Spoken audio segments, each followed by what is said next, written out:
Entre 1763 e 1960, o Rio de Janeiro foi a capital do Brasil.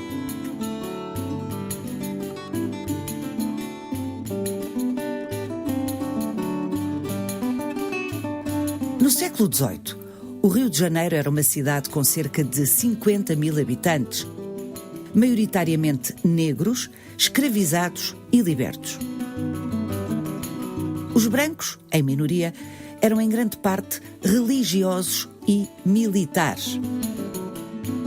O Rio de Janeiro era uma cidade com ruas acanhadas e poucas praças.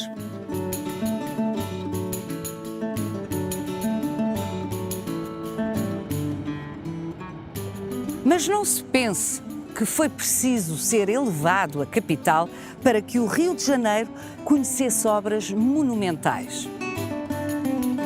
O aqueduto que abasteceu de água potável o Rio de Janeiro começou a ser construído pouco depois do aqueduto de Lisboa.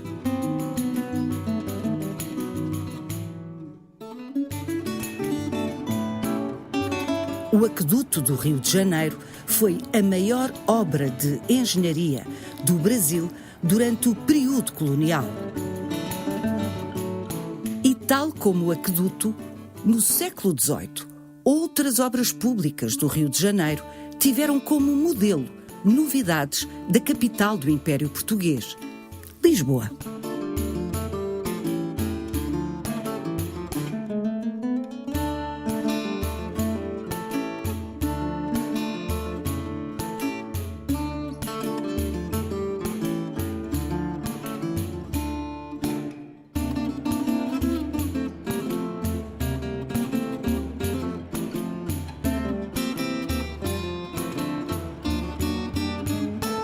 Em meados do século XX, o arquiteto Lúcio Costa, responsável pelo Plano de Brasília, dirá: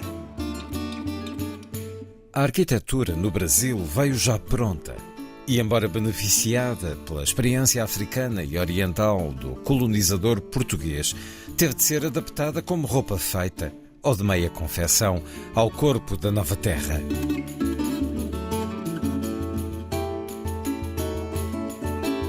Vai querer saber mais? Venha conosco nesta visita guiada.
Maria Fernanda Bicalho, José Pessoa, estamos na Praça Histórica do Rio de Janeiro. A praça onde viveu o rei Dom João VI de Portugal durante 12 anos, ali era o Paço Real, e com o tempo esta praça foi renomeada Praça 15 de Novembro, que é a data da instauração da República no Brasil. O Largo do Paço, na realidade, já não se chamava assim quando a proclamação da República. Era a Praça Pedro II.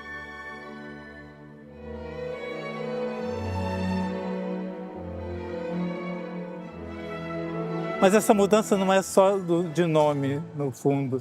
É toda a mudança da cidade, a transformação da cidade, que me faz lembrar uma passagem do Lúcio Costa, arquiteto brasileiro muito famoso, que também cuidava do patrimônio e, refletindo sobre as mudanças na praça, cita Camões: mudam-se os tempos, mudam-se as vontades, muda-se o ser.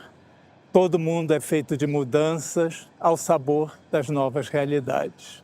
O curioso é que Lúcio Costa muda o último verso, que na realidade era tomando sempre novas qualidades para ao sabor das novas realidades. Não, e eu acho que mais do que curioso, é muito apropriado, de uma certa forma, na medida em que se essa praça era a praça símbolo do poder régio no período colonial, na época em que a família real permaneceu aqui por esses 12 anos, e depois dos próprios Bragança, né? da permanência dos Bragança, com o nosso período imperial, depois da proclamação da independência por D. Pedro, primeiro nosso, quarto vosso, né? O segundo império com D. Pedro II, e a República vai ser proclamada contrariamente a uma ideia de monarquia, né? Houve todo um movimento antimonárquico e justamente escolherem essa praça, símbolo de um poder anterior.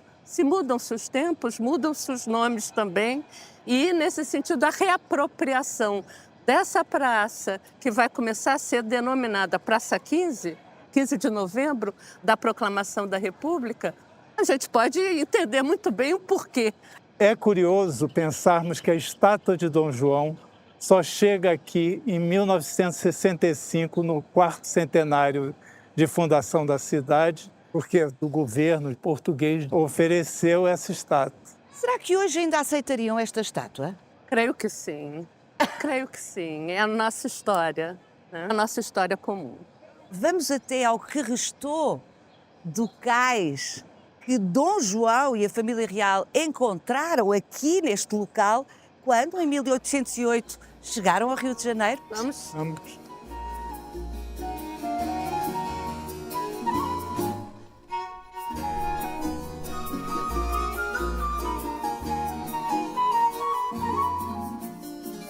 José Pessoa, no século XVIII, a água da Baía de Guanabara vinha até aqui. A água chegava aqui nos finais do século XVIII. Antes ela chegava ainda mais para dentro e foi recuando. Houve um assoreamento que, à medida que ia assoreando, eles iam aterrando e fazendo novos cais. Quando a corte chegou, o mar chegava aqui. Esse é o segundo chafariz que funciona na cidade. O primeiro era no Largo da Carioca, o segundo aqui. E também os barcos que faziam a aguada. Portanto, servia a população do Rio de Janeiro e, simultaneamente, os navios que aportavam ao Rio de Janeiro. Exatamente.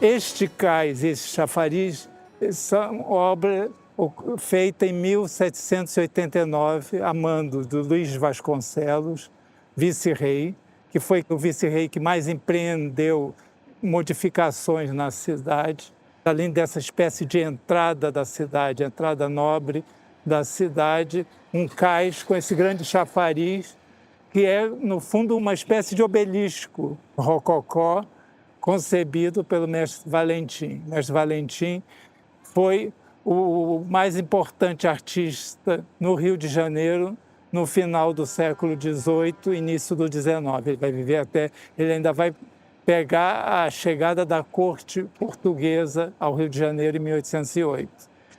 Lisboa vai ser sempre uma referência dessas cidades capitais do ultramar.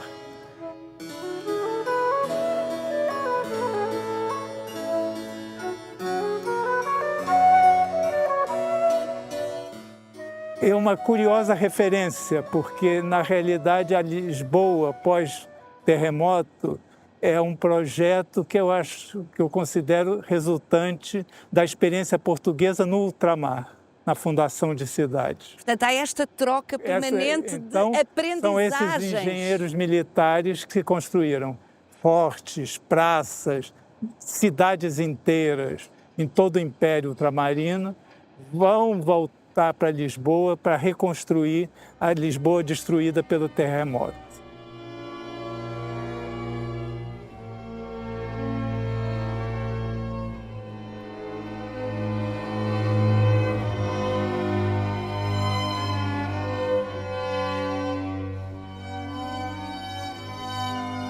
curiosamente, esta Lisboa reconstruída por esses militares vai servir de modelo para o que se construía no ultramar.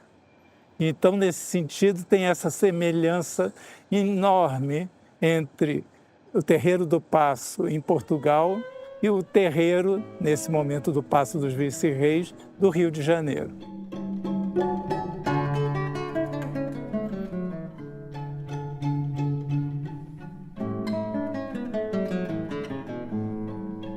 Essas capitais ultramarinas, né, não só Rio de Janeiro, mas Salvador, da Bahia, como São Paulo de Luanda, são cidades marítimas voltadas para o mar, né, que tem, como eu diria... Goa, e estamos esquecendo Goa. Certamente Goa, né, que tem uma vocação oceânica e é o caráter comercial dessas cidades. O Rio de Janeiro é uma cidade cuja principal função era o comércio, né? Assim como Lisboa e assim como São Paulo de Luanda, São Salvador da Bahia, de Todos os Santos. Quando diz São Paulo de Luanda, é a cidade a que hoje chamamos Luanda, evidentemente.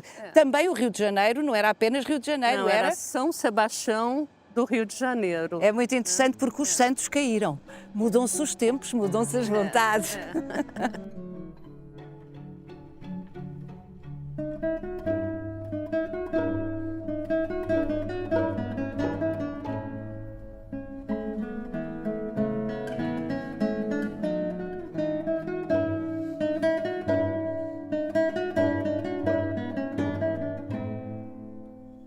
O chafariz, que eu diria que é uma síntese dessa cultura brasileira e portuguesa. O mestre Valentim vai ser o primeiro artista que vai usar muito o granito abundante na região do Rio de Janeiro. Então ele faz um chafariz praticamente todo de granito, mas os elementos decorativos mais delicados são em Lioz português. Ah, mas veio de lá? Veio de lá. É o aspecto simbólico, mas a pedra de Lioz vinha de Lisboa como lastro dos navios, o que significa que ela dava... O peso ajudava a navegação. Exato, é o equilíbrio. Eles traziam produtos de Portugal, mas era necessário alguma coisa mais pesada e a pedra de Lioz, que vinha de Lisboa, e era utilizada, ou foi utilizada, em várias construções.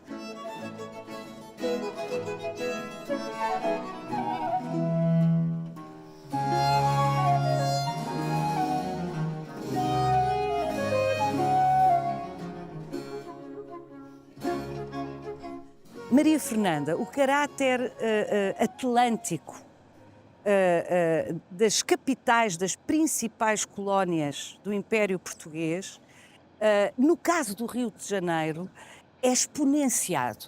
Salvador, na Bahia, foi a primeira capital do estado do Brasil, né? da colônia, que a gente chama de Brasil.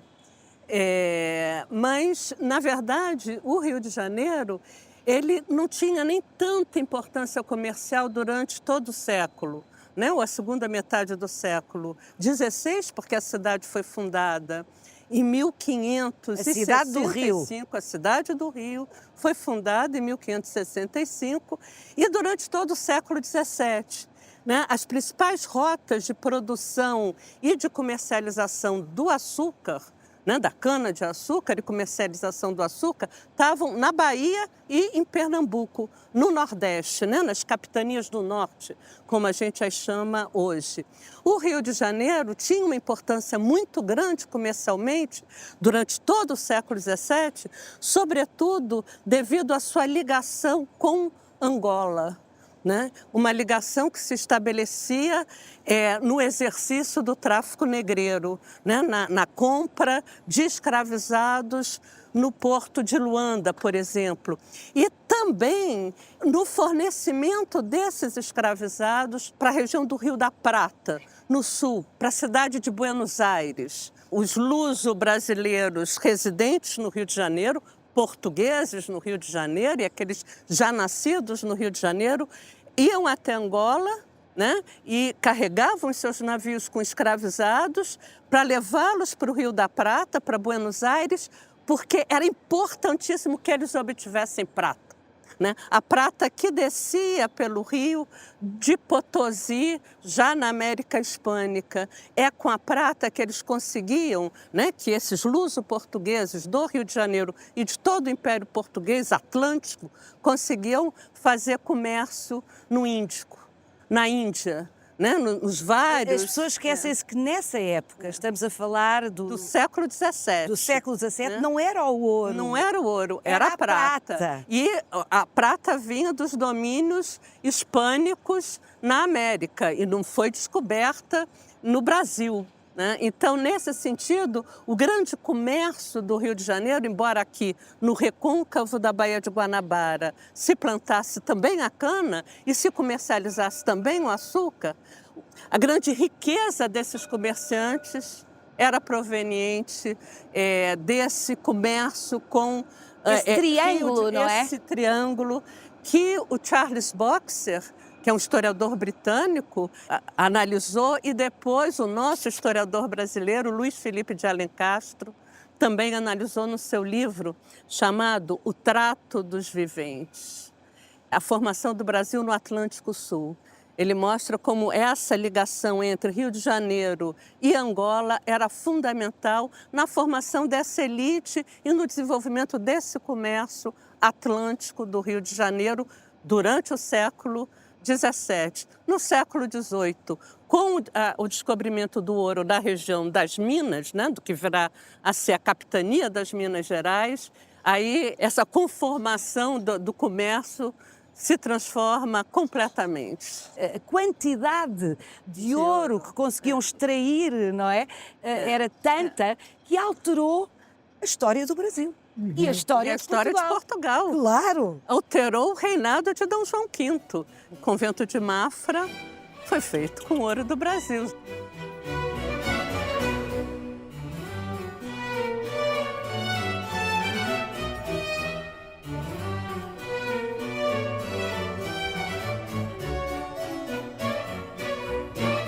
A descoberta do ouro se dá em finais do século XVII. As primeiras notícias do descobrimento de um ouro bastante vultoso começam a chegar a Lisboa em 1693, 1695, e aí a metrópole começa a tomar as primeiras providências para enviar representantes para essa região aurífera.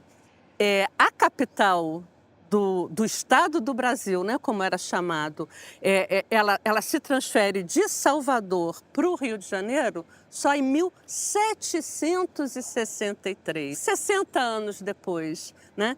E, curiosamente, no momento em que a produção de ouro nas minas já estava diminuindo, né? Já estava se escasseando. 1763 é o primeiro ano que as câmaras da região, as câmaras municipais da região mineradora, não conseguem enviar as 100 arrobas de ouro prometidas a D. José. Né? 63 já é o D. José I. A gente tem que pensar em termos globais. Né? O Império Português ele não era uma coisa descolada de todas as circunstâncias, claro. De todas as circunstâncias políticas, econômicas, né? do mundo ocidental e mesmo, né? da Ásia. 1756 a 1763 foi a Guerra dos 7 Anos na Europa, que envolveu, obviamente, Portugal e a Espanha, em lados diferentes, né? Então foi um momento em que o Rio de Janeiro podia ser ameaçado, o Rio de Janeiro, ou todas as capitanias do Sul, que os castelhanos, os espanhóis entraram, subiram, tomaram a colônia de Sacramento, o entreposto militar e comercial fundado pelos portugueses no estuário do Rio da Prata, né? Então os castelhanos de Buenos Aires tomaram a colônia de Sacramento e começaram a entrar pelo Rio Grande de São Pedro.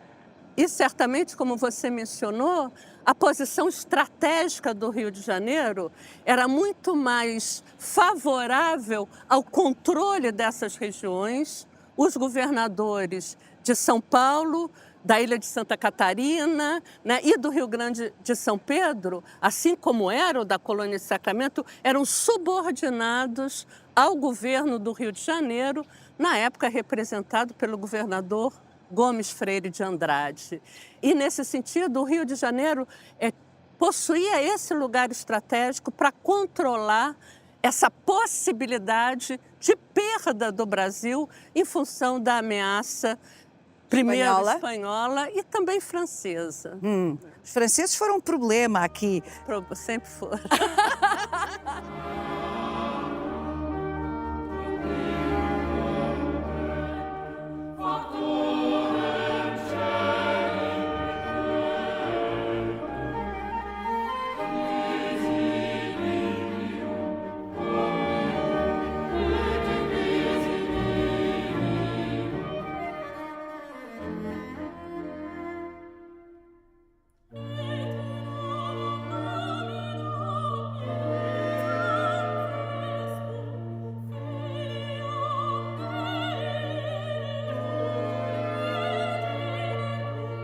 O governador Gomes Freire de Andrade, que governou o Rio de Janeiro durante 30 anos, de 1733 a 1763, tinha recebido uma ordem do Dom José I, que era para ele se transferir para a cidade de Salvador e assumir a sede, a capital do Brasil. Porque era super competente. Exatamente. E se tornando vice-rei em Salvador. Ele já tinha recebido o título de Conde de Bobadela, mas agora seria então vice-rei, a patente de vice-rei. E o Gomes Freire escreveu para Dom José dizendo: não, eu não vou para Salvador. E fez uma grande defesa do porto da cidade e do porto do Rio de Janeiro, dizendo que aqui era uma praça absolutamente fortificada para defender todo o centro-sul do Brasil, até a colônia do Sacramento. E mais ainda que o seu porto da cidade do Rio de Janeiro, aqui traficava-se e comercializava-se e passavam milhões, porque era o principal porto escoador das riquezas das minas. Portanto, a cidade do Rio de Janeiro era, como ele dizia, o principal empório do Brasil. Devia ser a capital. E, portanto, devia ser a capital. O Rio de Janeiro é o maior empório do Brasil, pois tem este porto uma posição e defesa fortíssimas e uma barra incomparável. As principais forças militares que há no Brasil nele se acham. Aqui entram, saem e se manejam milhões. E a parte mais própria para dar socorros ao norte ou ao sul é, sem questão, este porto.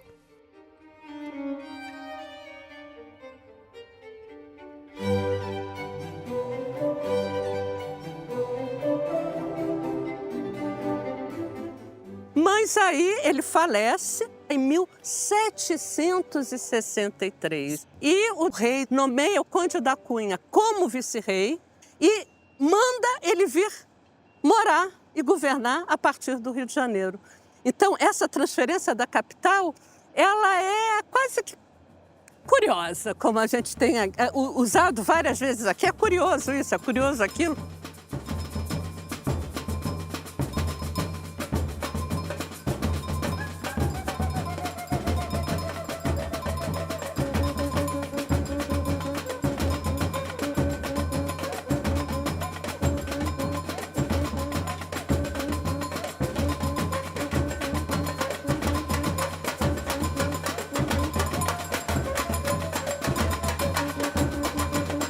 Estamos aqui num terraço, no Morro da Conceição, que nos permite ver parte da área da cidade histórica do Rio de Janeiro.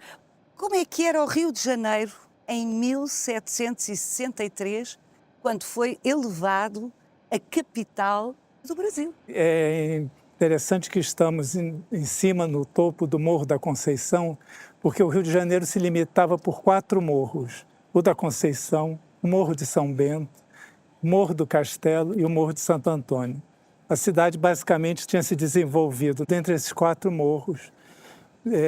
que eram marcados principalmente por edificações religiosas. O convento dos franciscanos no Morro de Santo Antônio, o convento dos beneditinos no Morro de São Bento e uma irmandade de capuchos, mas que ficou pouco tempo no da Conceição, e quando saiu, quem se alojou lá foi o bispo da cidade do Rio de Janeiro. E aí passou a ser o paço episcopal. Passou a ser o paço episcopal.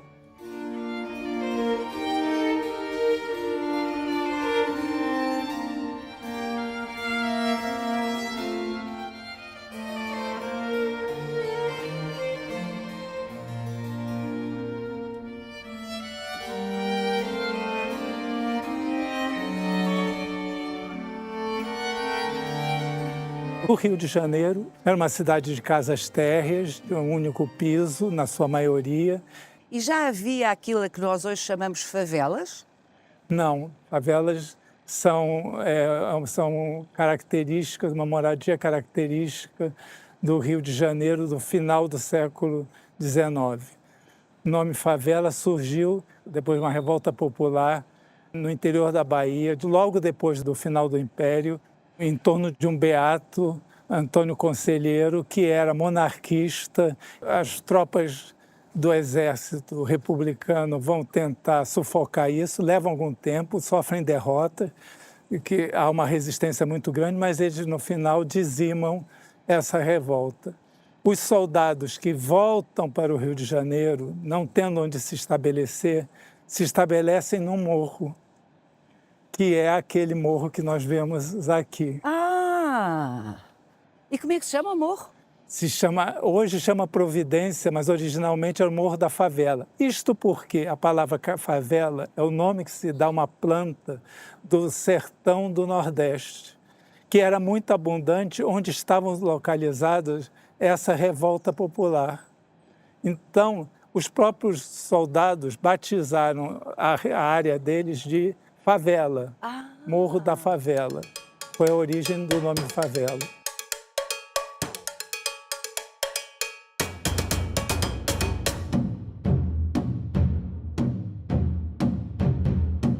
Um pouco mais afastados, haviam casas senhoriais.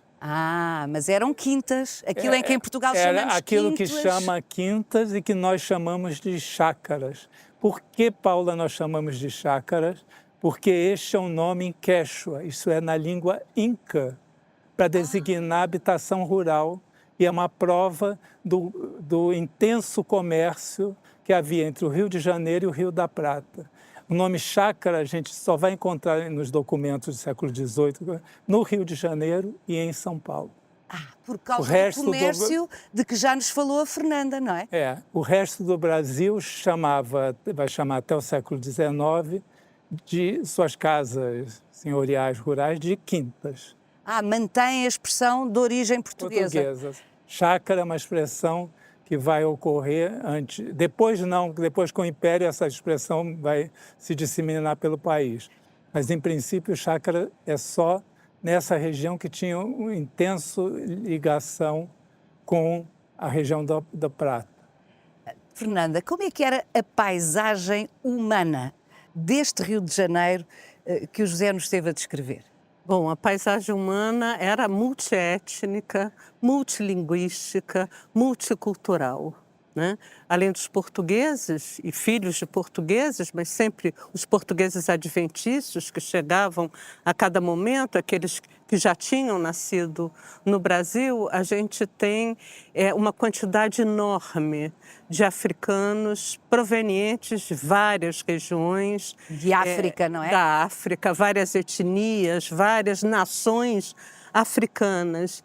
Então, era uma paisagem bastante multitudo, multiétnica, multicultural, multilinguística, né? E além de algum outro estrangeiro que também habitava na cidade, mesmo devido a todas as proibições formais, havia ingleses, havia franceses, né? E, claro que em menor parte, os eclesiásticos, então muitos provenientes, por exemplo, jesuítas, provenientes da Itália. Então, era, de fato, uma cidade bastante múltipla.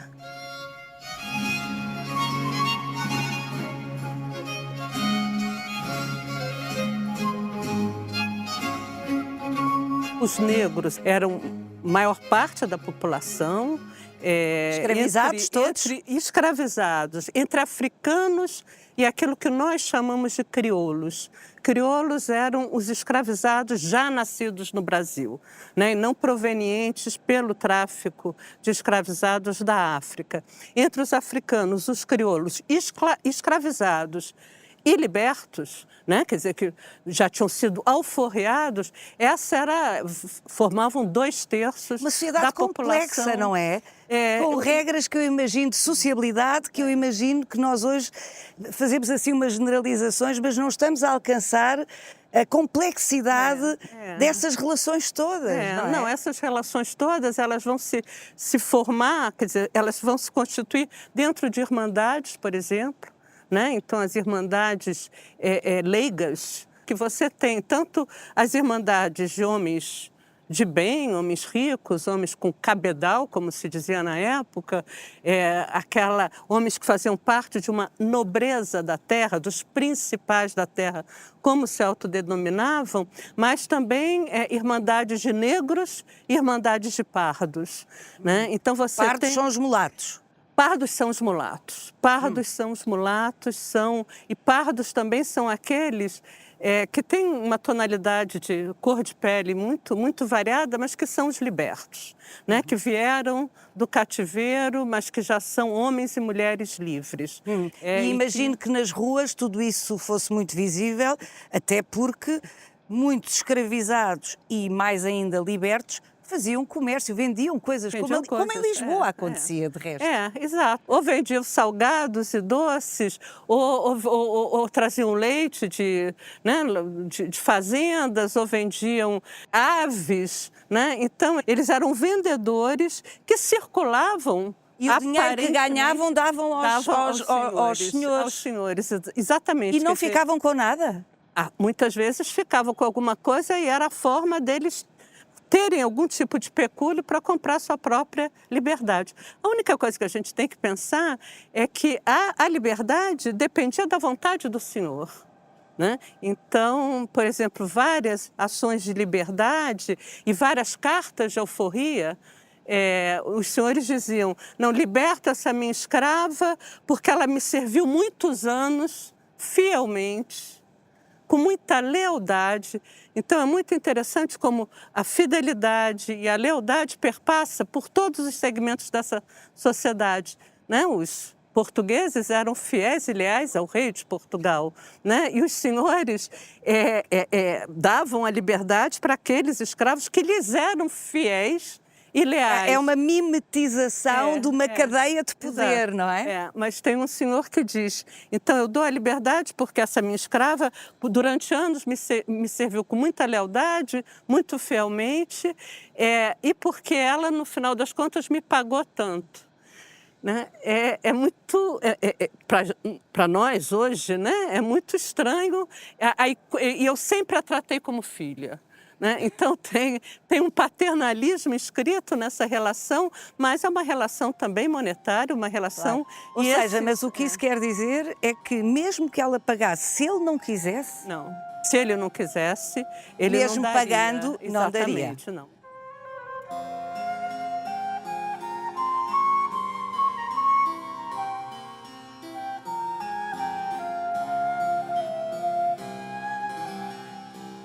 Os relatos do que nós chamamos de viajantes. Houve vários, tanto no século XVII, sobretudo no século XVIII, principalmente na segunda metade do século XVIII, que são essas viagens que a gente chama de viagens científicas. São as grandes viagens de circunnavegação do globo a partir de 1760, né?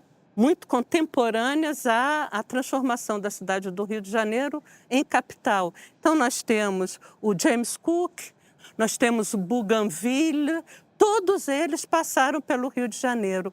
E a coisa que mais os atraía, né, ou mais fomentava a sua curiosidade, eram duas. Uma como era uma cidade negra. Era uma cidade cuja população... A maioria? A maior parte da população era a população africana, crioula, escravizada ou liberta.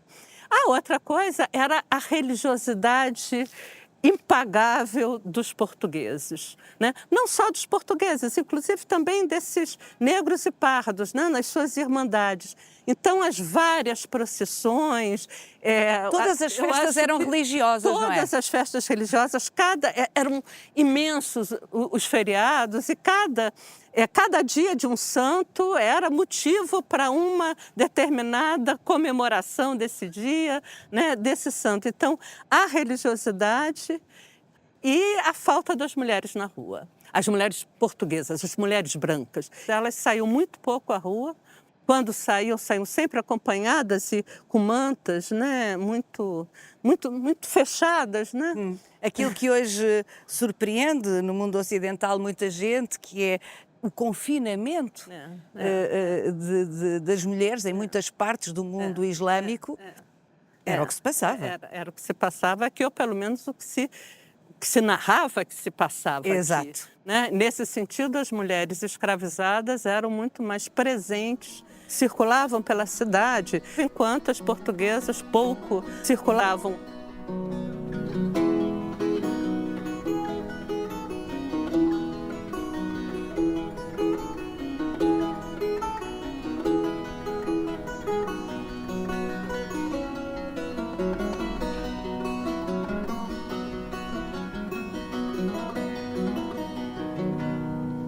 Arcos da Lapa. Esta área do Rio de Janeiro é conhecida pela noite, é um dos pontos mais trepidantes da noite carioca e, lamentavelmente, também por outras realidades.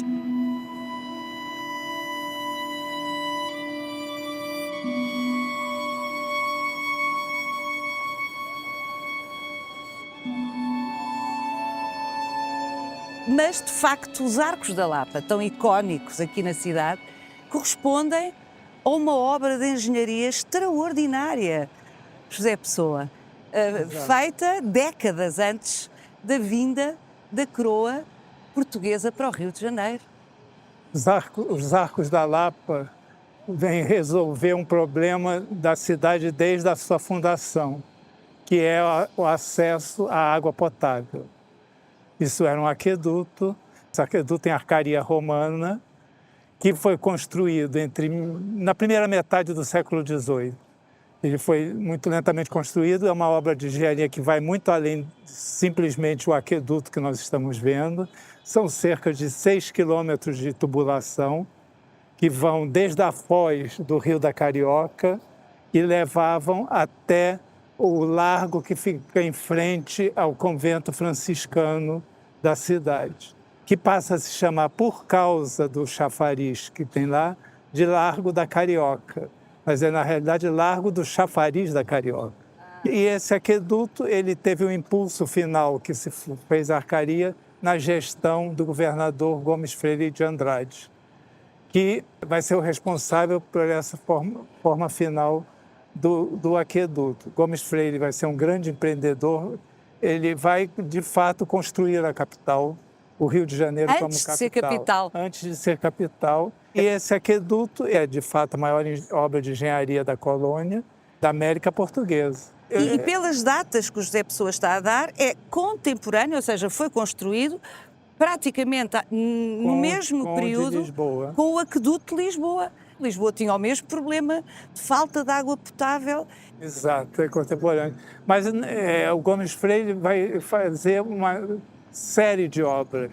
Não só vai mudar a própria residência de governador da Rua Direita para o Largo do Carmo, vai criar um chafariz também no Largo do Carmo. Então, a cidade contava com 2 chafarizes. O primeiro era no Largo da Carioca.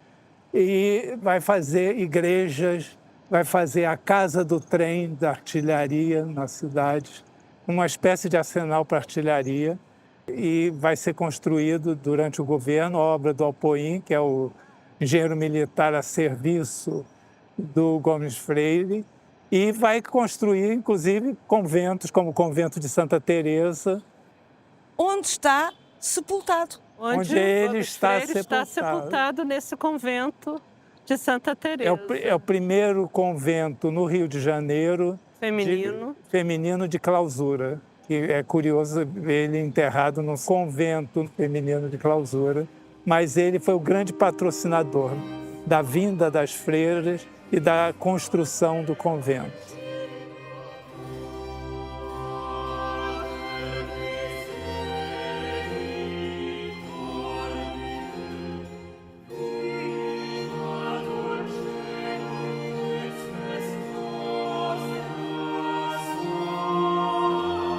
Gomes Freire foi que mais tempo ficou à frente do governo do Rio de Janeiro.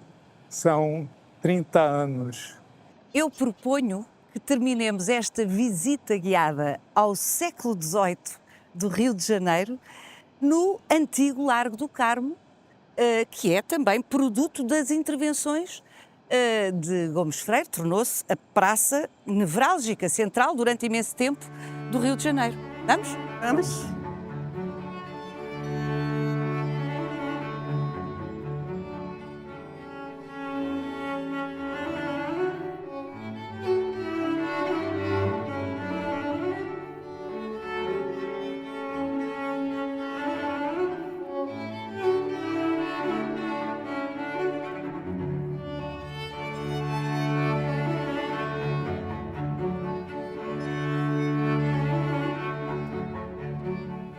O Gomes Freire tinha uma grande visão imperialista e ele tinha uma preocupação bastante grande em solenizar o espaço público do Rio de Janeiro, né? Os governadores até o Gomes Freire, até a década de 40, né, o Gomes Freire assume o governo do Rio de Janeiro em 1733, até a década de 40 do século XVIII, os governadores viviam na Rua Direita.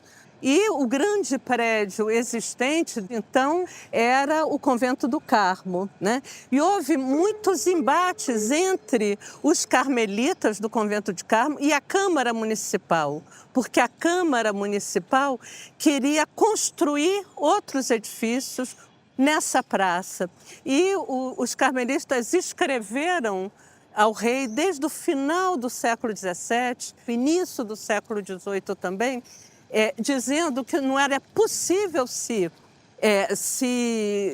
construir nessa praça na medida em que isso ia tirar o recolhimento deles, carmelitas, e atrapalhar a vista do mar e que não esqueçamos, era aqui, exatamente, não é? E essa casa, inicialmente, foi cedida pelos carmelitas e quem morava nessa casa não era o governador, e sim o provedor da fazenda real. E ele começou a construir, aumentar essa casa para o cômodo da sua família, como ele dizia, né?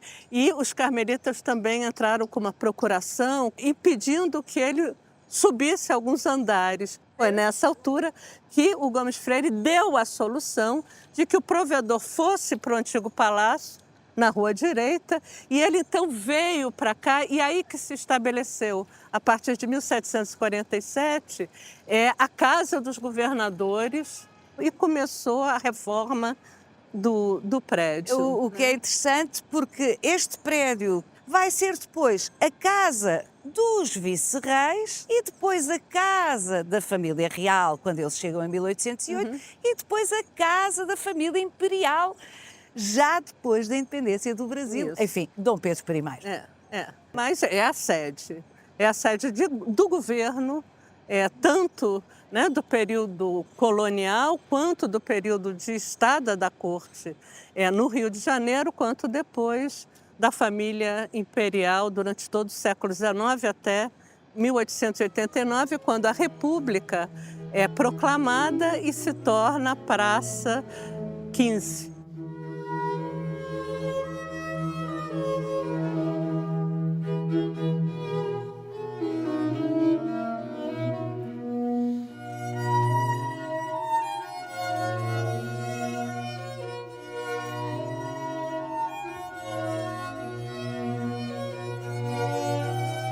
A praça, com o Gomes Freire de Andrade, mudou um pouco esse aspecto da preeminência do religioso com o Convento do Carmo para a preeminência do poder Político. da coroa, o poder político e simbólico da coroa. José Pessoa, 40 anos depois do governo do grande Gomes Freire, o que é que acrescenta, para além deste cais maravilhoso, à cidade do Rio de Janeiro, o Luís Vasconcelos e Sousa? Luís Vasconcelos e Sousa vai intervir nobilitando esta praça. E, além disso, ele vai fazer o passeio público. Consta que ele não gostava muito do paço. Luís Vasconcelos é o filho segundo dos Castelo Melhor. E o passeio público de Lisboa fica junto à casa dos Castelo Melhor. Luís Vasconcelos vai aterrar a Lagoa do Boqueirão para fazer um passeio público lá, idêntico ao que os familiares deles estavam fazendo em Lisboa em tempos muito próximos. O de Lisboa é pioneiro na Europa e o do Rio de Janeiro é pioneiro nas Américas. Era uma ideia muito moderna, muito influenciada pelas tendências iluministas.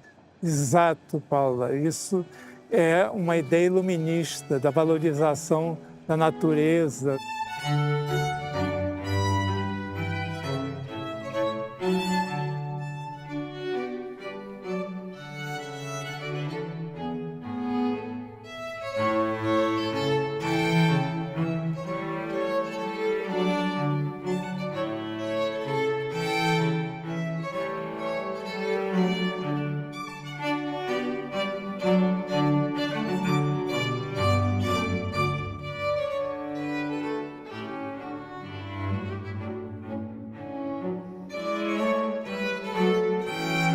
É importante termos a lembrança que nós estamos na segunda metade do século XVIII. E apesar de estarmos vendo árvores aqui, não havia árvores nas cidades. As árvores estavam nos quintais, nos fundos. Não há na rua, no espaço público, árvores.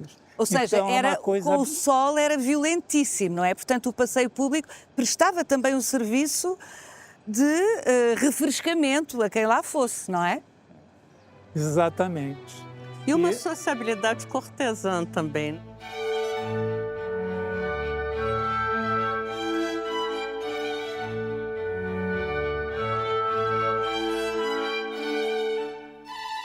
Ao contrário do que é costume no Visita Guiada, eu desta vez vou insistir para que vejam mesmo o próximo episódio, porque vamos compreender com a Maria Fernanda Bicalho e o José Pessoa o que é que aconteceu ao Rio de Janeiro, Brasil, a Portugal, depois da chegada da coroa, aqui em 1808.